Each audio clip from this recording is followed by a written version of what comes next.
عليكم ورحمة الله وبركاته. كمقدمة عامة لازم نعرف بأن الأسنان الطبيعية هي هبة من الله سبحانه وتعالى، ولا يمكن لأي نوع من أنواع التعويضات، سواء كان تغليف، طقم ثابت ومتحرك، أو حتى زراعة، أن يعوض هذه الهبة بنسبة 100%. من خلال بوست اليوم راح نعرف شنو الطرق المناسبة والإجراءات الصحيحة حتى نحافظ على أسناننا من الفقدان.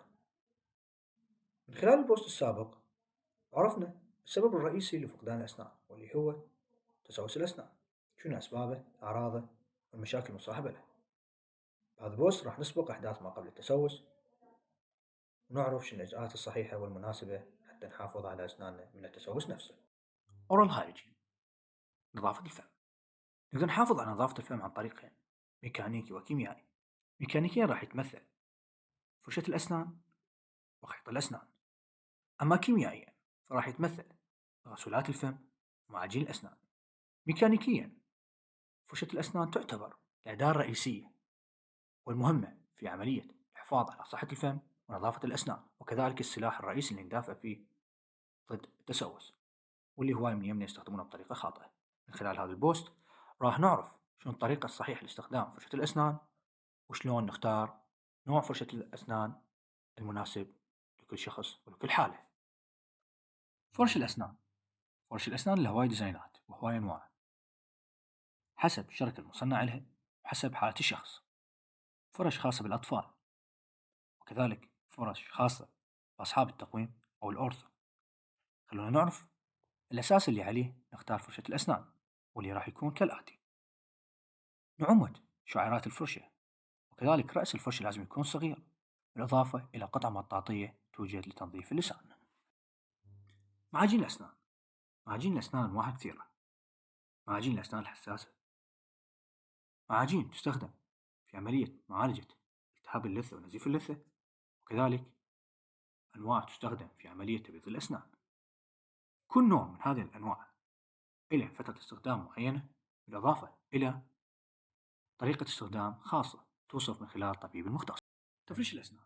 تفريش الأسنان هي عملية كيميائية ميكانيكية يتم من خلال جمع بين فرشة الأسنان ومعجون الأسنان، وكثير من يمنا يقومون بهاي العملية بطريقة جدا خاطئة وتكون نتائجها عكسية على كل من الأسنان واللثة، وبالتالي راح تكون نتائجها مو مرضية. بهذا الفيديو راح نعرف شلون نقوم بهاي العملية بطريقة صحيحة. Brushing your teeth regularly is essential in maintaining good oral health. It is often recommended to select a reliable toothbrush with soft bristles to get the job done. The first step is to add a small amount of toothpaste. Next, move your toothbrush in a circular scrubbing motion across all surfaces of your teeth, making sure that the action of the bristles moves away from the gums. You may need to floss in between your teeth after brushing, especially in the areas of the tooth that are not easily accessible by the bristles of your toothbrush.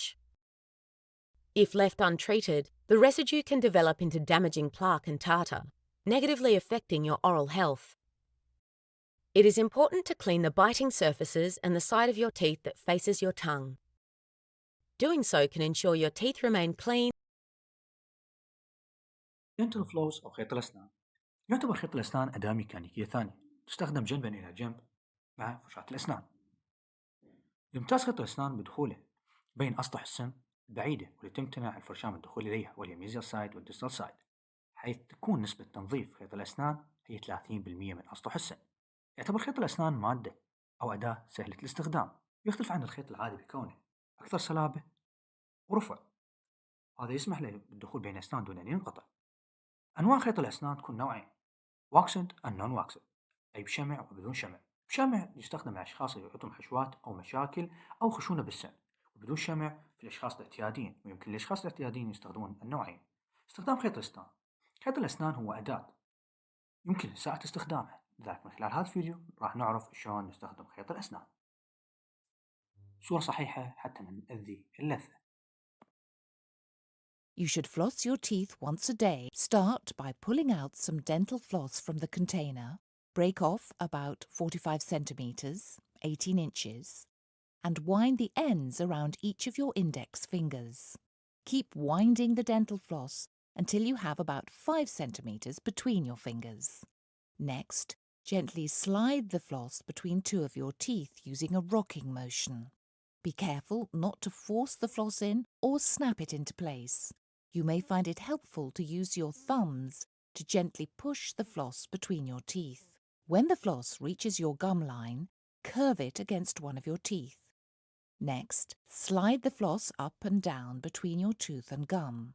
This helps to clean between your teeth, where a toothbrush can't reach. Be careful not to push the floss into your gum, as this can damage it. Once you start to feel some resistance on your gum, gently take the floss away from between your teeth. Next, wind the used floss around one finger and release a new section ما هو from the زواج other finger. غسول الفم يعتبر مادة علاجية كيميائية، وكأي نوع من أنواع العلاج لازم يوصف من قبل طبيب مختص، إله فترة استخدام معينة وكذلك طرق استخدام خاصة، وراها لازم يترك غسول الفم. يمتاز غسول الفم بكفاءة عالية تصل إلى 100% بالوصول إلى جميع أسطح الفم وكذلك أسطح الأسنان. غسول الفم إلى أنواع كثيرة حسب حالة الشخص. من هذه الأنواع اللي يستخدم بعد عملية تنظيف الأسنان من التكلسات، والبعض الآخر يستخدم لأمراض نسف اللثة والتهابها، وكذلك البعض الآخر للاستعمال اليومي مثل الليسترين. غسول الفم بما أنه مواد كيميائية علاجية فلازم نكون دقيقين وحذرين بالاستخدام هذا الغسول حتى لا تكون به أضرار عكسية على الأسنان، ومن ضمنها تصبغات الأسنان. من خلال هذا الفيديو راح نعرف شلون نستخدم غسول الفم. How to best use Listerine. First, pour 20 milliliters of Listerine into a cup. Swish for 30 seconds. Feel that tingle? It's the boldness. Spit. Everyday routine.